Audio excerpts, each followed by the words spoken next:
va falloir que j'arrête vraiment de dire des trucs qui... Coupe.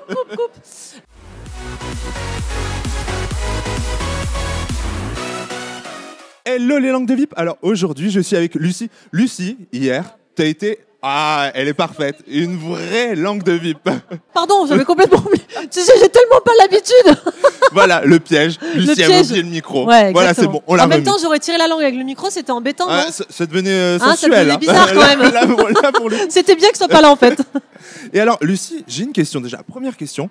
Est-ce que tu t'attendais à devenir aussi populaire? Le programme, c'est toi maintenant. Alors, je sais pas si je suis populaire ou si les gens aiment ce que je fais. Je pense que ça joue beaucoup. Je pense que c'est les deux.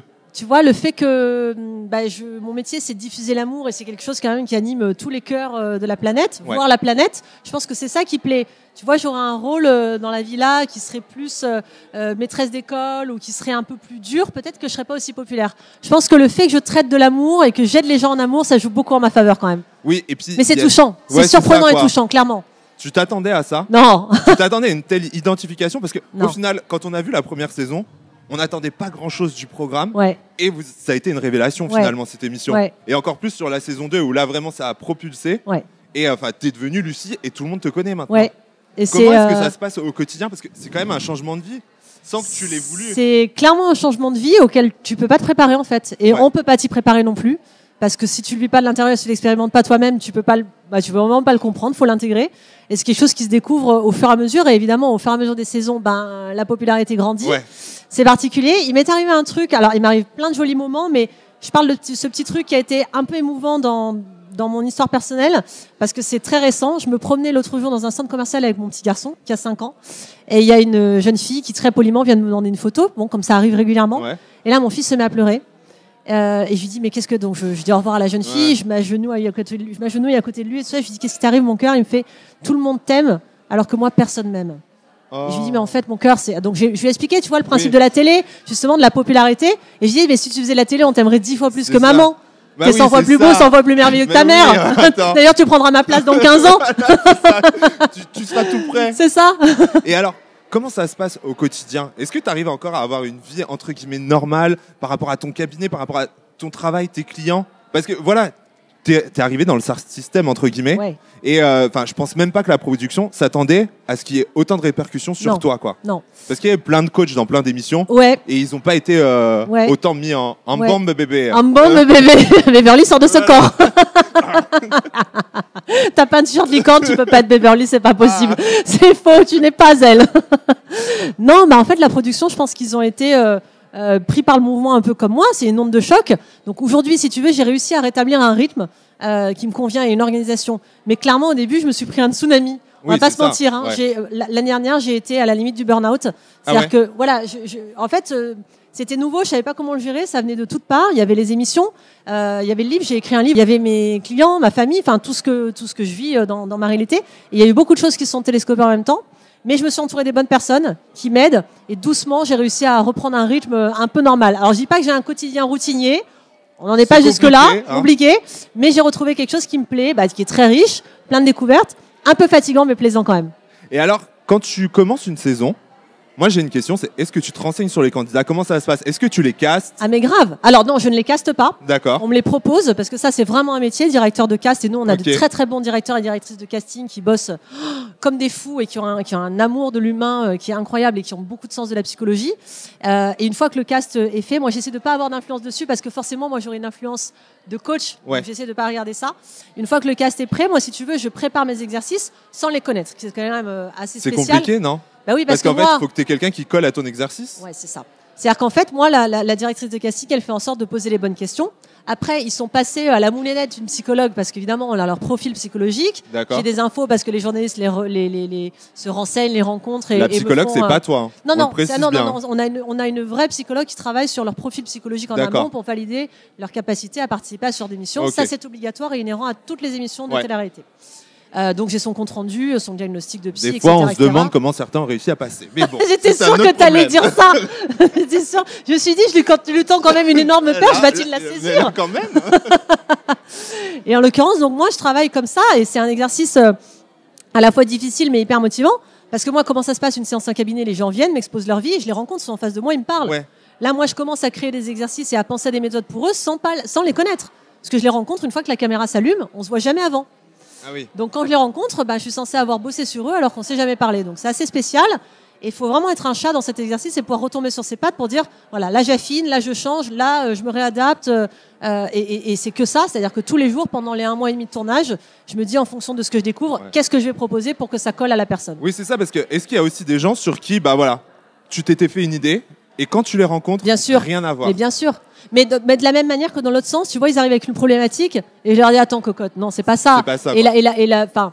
Je pense que c'est celle qui représente le mieux ça, c'était Jazz en saison 2, qui arrive en disant je suis une jalouse maladive, et à qui je dis au bout de 30 minutes de table ronde, mais en fait, t'es une jalouse normale, ça c'est plutôt ton symptôme, ta maladie c'est l'abandon, et qui s'effondre, parce qu'en fait, à un moment donné, quand tu te sens compris, que tu sais que quelqu'un te connaît, a vu ton cœur, c'est touchant et c'est déjà soulageant. Enfin, ça soulage, t'as l'impression que, putain, on a mis un mot sur ça, quoi, et c'est agréable. Mais bien sûr que moi aussi, parfois, je fais des rencontres où je me dis, non, mais en fait, je suis partie dans la mauvaise direction et c'est pour ça que c'est essentiel de rencontrer les gens. Ça t'est arrivé, là, sur cette saison ? Non, sur cette saison, ça m'est pas arrivé parce que je pense que c'est la force de l'expérience aussi et du temps qui passe. Je vais repartir avec mon déambulateur dans 5 minutes. Mamie Lucie. C'est qu'au bout d'un moment, moi, je développe beaucoup mon intuition et chaque année de plus en plus. Donc, au bout d'un moment, tu arrives à coller juste dès le premier coup, quoi. Et alors, moi, il y a quelque chose qui m'a étonné sur le premier épisode, c'est l'attitude d'une candidate qui a rien à voir avec toutes les autres. Généralement, les candidats sont plutôt prostrés et tout ça, ont du mal à parler. Et là, on a Julia qui nous fait un show sur la première réunion. On n'a jamais vu ça en 4 ans d'émission, on va pas se mentir. Je me suis dit, est-ce que toi, à un moment, tu te dis que peut-être la nana, quand même, elle en fait trop ? C'est pas possible d'être comme ça. Alors peut-être que si je l'avais connue avant, moi je regarde pas trop la télé-réalité, hormis les émissions d'amour, tu sais, genre Bachelor qui veut épouser mon fils, ça c'est ma passion évidemment. Mais bon, c'est des émissions qui n'existent plus malheureusement. Ça fait encore plus vieille de dire ça, va falloir que j'arrête vraiment de dire des trucs qui coupe. Non, en fait moi j'ai pas de comparatif, donc je ne sais pas. À ce moment-là, je savais pas comment elle était dans la vie réelle. Donc, je pouvais pas me dire est-ce qu'elle est tout le temps comme ça, est-ce que c'est du fake, est-ce que c'est sincère ou pas. Ce dont je suis sûre, c'est qu'à un moment donné, ses larmes étaient très sincères. D'accord. Et je pense que ça fait ça à beaucoup de personnes, même si ça se voit pas forcément à la télé, mais moi, ça m'arrive souvent en cabinet. C'est-à-dire que la personne, j'ouvre la porte et elle pleure. Oui. Alors ça, c'est un truc que il te voit, il pleure. Oui, je sais pas pourquoi. T'as une aura ou Oui, une aura qui fait pleurer, c'est quand même pas cool, quoi. C'est spécial. Je préférerais avoir une aura qui fait sourire. Oui, mais bon, visiblement pas tout le temps, parce que là, pas ça tout va. Le temps, oui. Je pleure pas. Ouais. Mais dans cette émission. Mais en fait, tu sais ce qui se passe. Je pense que tu l'as déjà vécu, Jeff, toi. Tu as des périodes, par exemple, de tension. Tu vas pas très bien. Tu es une période de fragilité, tu te sens un peu triste, etc. Et puis, tu vas voir quelqu'un que t'aimes et tu te sens en confiance et d'un seul coup, tu as les vannes qui lâchent. Tu lâches la pression. Ça t'est déjà arrivé ou pas Oui. De pleurer parce que tu vois un ami et tu as passé une journée de merde et parce que tu te sens en confiance, tu lâches. Je pense que c'est ce qui leur arrive. C'est des jeunes qu'on n'écoute pas beaucoup, qu'on n'écoute pas pour les bonnes raisons ou pas bien, qu'on critique beaucoup. Et ils se retrouvent face à quelqu'un, mais ça pourrait être n'importe quel autre coach, en fait, si tu veux. Ils se retrouvent face à quelqu'un dont ils ont compris que c'est mon vrai métier, je suis pas animatrice et je suis là pour eux. Donc ça les touche et donc ils pleurent, tout simplement. Je suis comme une maman, tu vois. Voilà, c'est ça. Avec toi, ils sont en confiance. Tu vas pas aller chercher le buzz et tout ça. Non. Vous n'êtes pas là pour faire la petite séquence comme c'est le cas dans beaucoup d'autres programmes. Voilà. C'est aussi ça qui fait la différence de ce programme, je trouve. C'est vraiment le côté sincère. C'est pour ça que j'ai dit oui. C'est pour ça que j'ai dit oui, c'est parce que j'ai une totale liberté dans mon approche. J'ai une totale liberté dans mes exercices, j'ai une totale liberté dans les conseils que je peux donner à la prod en disant voilà, attention, là il faut laisser tomber un peu ce cœur brisé là, le laisser un peu tranquille parce qu'il a besoin d'intégrer tout ce que je lui ai dit et on passe sur un autre cas. Enfin, vraiment on travaille. T'es vraiment partie prenante, quoi. Ouais, on travaille main dans la main, on se réunit beaucoup, on fait beaucoup de briefs édito, etc., ensemble et la liberté qu'ils m'ont donnée, la confiance et la place qu'ils m'ont donnée est extraordinaire. Et sinon j'aurais pas signé 4 saisons. Hein. Tu m'étonnes. Là surtout 4, ça commence à faire long, quoi. Et alors... non plus, ça me rajeunit pas. Va falloir arrêter, Jeff. Non, mais bon, 4 en fait, c'est une interview qui a un thème, c'est la vieillesse, quoi. Voilà, exactement. En fait, on tourne tous les 6 mois, en fait, hein, c'est pas tous les ans. Tous les mois. Oui, tous les mois, tout à fait. Ça fait que 4 mois. Les 4 en même temps. Les 4 en même temps, exactement. C'était éprouvant. Non, alors par contre, il y a une vraie différence par rapport à la saison 3. C'est que j'ai l'impression que dans la saison 3, les candidats étaient plus là pour se montrer et qu'ils avaient un peu de mal à t'écouter. C'est ce que tout le monde dit. Toi, comment tu l'as vécu? Parce que nous, en tout cas, moi, je te dis, honnêtement, à ta place, il y a des moments, je les aurais pris, je les aurais pas fait. Parce que je trouvais qu'il me manquait de respect. Alors, manquer de respect, enfin, oui, tu vas loin, je vois ce que tu veux dire. Mais ils étaient pas très disciplinés. Mais je leur ai dit, hein, je les ai recadrés 50 fois. Mais après, moi, je suis pas une maîtresse d'école et j'ai pas envie de me positionner comme ça, même si parfois j'y suis un peu obligée, tu vois, de sortir un peu le fouet entre guillemets. Mais clairement, ils étaient moins disciplinés et surtout moins investis. Pas tous. Évidemment, il y en a en Villa 3, il y a des cœurs brisés qui étaient extraordinaires. Ils n'étaient pas tous à mettre dans le même sac. Beverly, exactement. Mais c'est vrai que cette saison 4, c'est vrai que cette saison 4, elle a été extraordinaire parce qu'en fait, dès le premier jour, j'ai compris que ça allait être du bonbon. C'est du beurre. C'est-à-dire qu'en fait, je vais te dire, il y a un signe qui ne trompe pas. Il y avait un silence de cathédrale quand ils parlaient les uns les autres. Ils s'écoutaient, ils se respectaient et ils accueillaient vraiment l'émotion de l'autre. Ils se laissaient toucher. Ils pleuraient à cause des problématiques des autres. Ça, c'est un truc. Et si je devais retenir un mot d'ailleurs de cette saison, c'est solidarité. Même s'il y a eu des clashs, évidemment, mais c'est le jeu. C'est normal. Enfin, tu mets 15 personnes dans une maison. Moi aussi, à la fin, je ne peux plus supporter les autres. Surtout 15 comme eux, quoi. Surtout 15 avec des fortes personnalités. Tu vois, donc, déjà, ils ne sont pas tués, c'est déjà pas mal. Déjà, ils ne sont pas tués, exactement, on est content. C'est un bon début. Et alors, cette année, quand même, au casting, il y a Loana, qui a vraiment un lourd passé. Est-ce que c'est plus compliqué pour toi? Parce que d'habitude, ils ont 20 ans, 25 ans, les exercices, patati patata. Là, quand tu as une personnalité comme Loana, qui a vraiment un lourd vécu derrière elle, comment est-ce que tu fais ces exercices et tout ça? C'est pas la même approche, tu as raison. C'est pas la même approche parce qu'elle n'a pas le même âge, qu'elle n'a pas le même vécu en effet, et que le bagage est particulièrement difficile, lourd et long surtout. C'est-à-dire que ça fait longtemps qu'elle vit dans la souffrance et dans la douleur et qu'elle a emmagasiné beaucoup de choses. Petite pression, pas parce que j'avais peur, mais petite pression parce que on a quasiment le même âge. Tu vois, j'ai 30 ans, elle doit avoir la quarantaine. Donc on était vraiment entre femmes, on discutait entre femmes du même âge. Et puis parce que moi j'ai grandi avec elle par rapport à la télé-réalité, je l'ai vue dans le loft. Je savais que c'était un peu impressionnant pour moi de me retrouver face à elle en me disant qu'est-ce que je vais pouvoir apporter à cette dame, parce que c'est devenu une dame. Et en fait, mes questions ont fondu comme neige au soleil en 2 minutes quand je l'ai vue, parce que c'est un cœur sur pattes. C'est quelqu'un qui a un cœur immense, elle est extraordinaire, elle diffuse beaucoup de paix, d'amour, de soleil autour d'elle, et elle m'a coachée autant que je l'ai coachée. C'était extraordinaire. Elle m'a fait un bien fou de dingue. La confiance qu'elle a mise entre mes mains, le plaisir qu'elle a eu à être coachée par moi, la reconnaissance. Encore aujourd'hui, elle le dit et je le dis, c'est une rencontre d'un point de vue personnel qui est hors norme. Ah ouais? Ouais, hors norme. C'est ta plus belle rencontre? De toute la villa, toutes les villas du Cœur Brisé. Alors je peux pas dire que c'est ma plus belle rencontre parce que ça voudrait dire que les autres c'est pas le cas, mais c'est une des rencontres les plus touchantes. Il y en a qui sont plus touchantes que d'autres. C'est la rencontre en tout cas qui m'a la plus enrichie. D'accord. Clairement. Celle qui t'a le plus bouleversé aussi. Clairement. Bon, et alors maintenant, si on reparle actuellement de nos cœurs brisés, là, en plein dans l'actu, il y a la séparation de Manu et Antonin. Oui. Est-ce que c'est quelque chose que toi, tu avais vu venir? Est-ce que tu t'es dit, peut-être qu'à un moment, tu peux les coacher, tu peux les aider, mais c'est la fatalité. Tu peux pas aller plus loin. En fait, moi, je dis toujours que parfois, ne pas se séparer, c'est là que vient l'échec. D'accord. Tu vois, en fait, tu peux... quand tu t'aimes, tu as déjà le socle qui fait qu'un couple fonctionne. Mais ça ne suffit pas. Au contraire, même, ça met un enjeu supplémentaire qui fait que les choses peuvent devenir difficiles. Eux, ils s'aiment, ça c'était... il n'y a pas de discussion avant, ils s'aimaient, ils avaient envie d'être ensemble. Mais je pense qu'ils étaient allés au bout de tout ce qu'ils avaient tenté. Et on peut dire qu'ils se sont séparés, et je souhaite que ça ait été le cas, sans regret, parce que la boucle était bouclée. C'est-à-dire qu'au bout d'un moment, ils se sont aimés, ça a duré, ils ont eu envie, ils se sont battus, ils ont essayé, ils ont demandé mon aide. Enfin voilà, ils ont tout fait.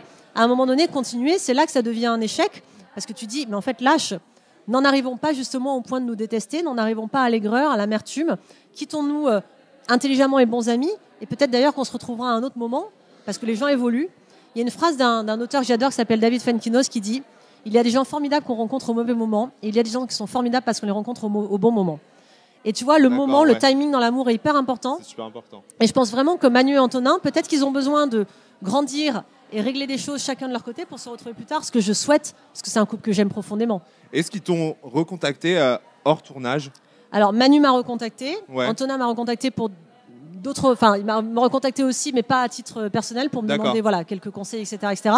Mais c'est un couple qui, aujourd'hui... Moi, du flair et de l'impression que j'en ai eu, c'est que c'est un couple qui avait vraiment, comme je te disais, l'impression d'avoir tout tenté et qui avait un petit peu...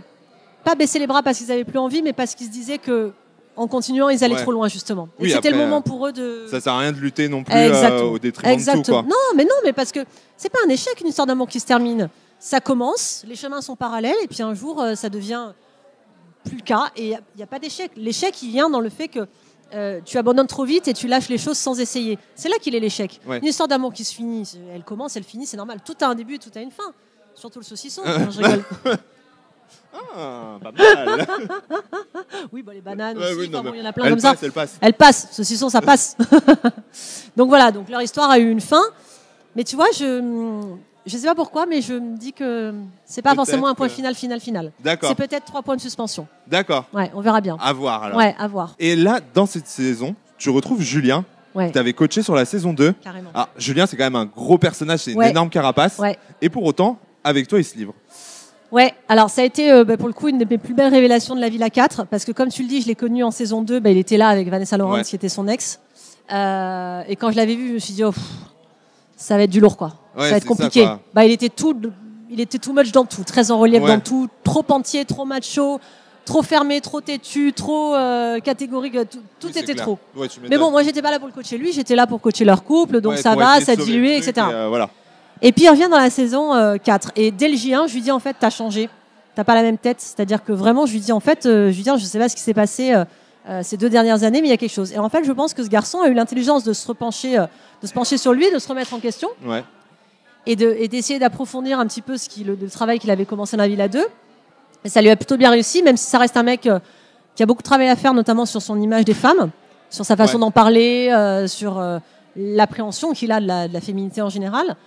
Bon, ça, c'est pas mon job. Moi, mon job, c'est l'amour, mais c'est ce que j'en pense. En revanche, il a fait un travail d'introspection qui demande beaucoup de sagesse. Il s'est vraiment reconnecté à lui et il a été capable d'humilité. Et moi, je l'ai trouvé beaucoup plus profond, beaucoup plus sincère, beaucoup plus touchant et sensible qu'à l'époque. Et on a fait un travail top. Ensemble, on a fait un travail top. Yelena, pareil. Oui. On s'attend pas du tout, voilà, parce que pour moi, c'était la nana sulfureuse et tout, qui a rien d'autre à donner que son corps. Elle l'est, si tu veux. Mais en fait, mais il y a autre chose. Exactement. Et c'est une facette qu'on n'avait jamais vue. Mais les gens, il y a toujours. Les gens sont des médailles, il y a toujours 2 revers. Voilà. Et moi, mon job, c'est de montrer l'autre revers, justement. Mais quand à eux et aux autres, d'ailleurs. Voilà, mais quand tu les vois, toi, au début du casting, est-ce que tu t'attends à ce que ce soit comme ça, en fait? Est-ce que tu imagines? Alors, moi, l'avantage que j'ai, je sais pas si c'est un avantage ou un inconvénient dans mon travail, mais je ne connais pas les candidats. D'accord. Par exemple, Yelena, je ne savais pas qui c'était. D'accord, ok. Je sais pas qui ils sont en fait, jusqu'à ce que je les rencontre. Sauf Loana, tu vois, par exemple, parce que voilà, c'est Loana. Si tu peux pas le savoir, Vincent, je savais qui c'était, mais j'avais jamais vu une émission avec lui non plus. Mais j'avais déjà vu ses photos, etc. Je savais que c'était. Mais sinon, je pars totalement de toile vierge, donc j'ai pas de comparatif, ce qui est plutôt une bonne chose, parce que ça me permet d'avoir un avis qui est vraiment, de garder un avis neutre. Donc j'avais pas de comparatif, ce qui me permet de rester très ouverte et dans la découverte. Mais Yelena, oui, de toute façon, j'ai vu tout de suite que c'était un bonbon et qu'elle avait un côté bisounours pétillant, tu sais, genre bonbon acidulé, là. Voilà. Mais très rapidement, je me suis dit, il y a forcément autre chose. D'accord. Et cette exubérance cache forcément quelque chose d'un peu plus abîmé, quoi. Un peu plus abîmé. Et c'était le cas. Ah oui, tu m'étonnes. C'était le cas. Bon, voilà, là, les langues de VIP, moi, j'ai plus rien à rajouter. Je vais juste clôturer l'interview. Je vais vous demander de commenter. Vous allez nous dire ce que vous en avez pensé. Vous allez aussi nous dire si vous appliquez chez vous les conseils de Lucie. Vous nous dites si ça marche. Comme ça, en plus, ça a fait un retour d'expérience aussi. J'adore. Donc voilà, je vous donne rendez-vous sur la chaîne, sur le blog aussi, Jeff Langue de VIP. Je vous embrasse, je vous dis à très vite. Vous likez, vous vous abonnez, la clochette, patati patata. Et voilà, tout a été dit. Ciao, ciao. Salut.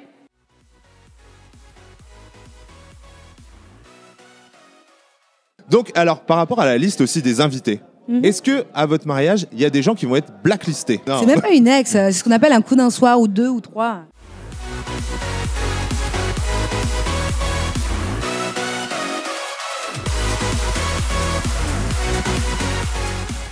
Elle, tu peux pas la voir. Non mais j'ai 21 ans, j'en ai fréquenté des filles. Mais je te jure que j'ai jamais Elle vu. dit ça comme si elle avait 60 ans, tu sais. Non mais genre, quand même. moi j'ai 21. Mais dans 60 J'en ai ans, elle fréquenté, dirait la j'ai eu, même. non mais j'ai eu beaucoup de copines.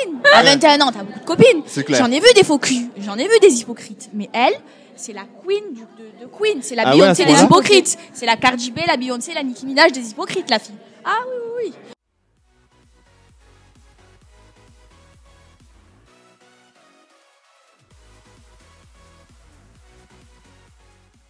Je sais pas, parce qu'à un moment donné, on dirait qu'elle s'était perdue. Elle est tellement perchée Je sais pas. que. Tu penses qu'elle jouait peut-être un peu trop? Non, pas Je du sais tout. pas. Moi, je pense que Oui, pas mais du tout. Moi, je pense à la que fin, vraiment, elle est regarde, comme ça. à la fin, c'était incohérent, frère. On se disait qu'il y a quelque chose. Bref.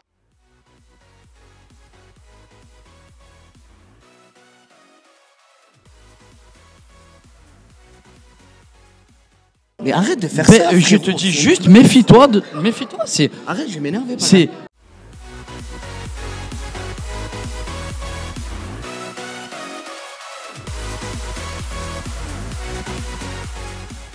On s'est séparés, on s'aimait toujours et du coup on s'est évité pendant 1 an et demi. Et du coup, pour clarifier la situation, et c'est vrai qu'après, on s'est un peu rapprochés du coup.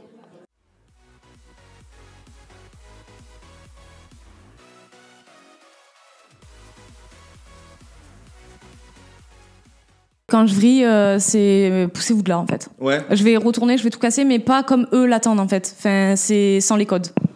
D'accord, c'est-à-dire.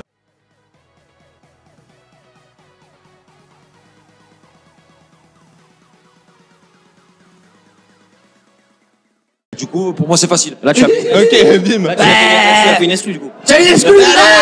C'est parti.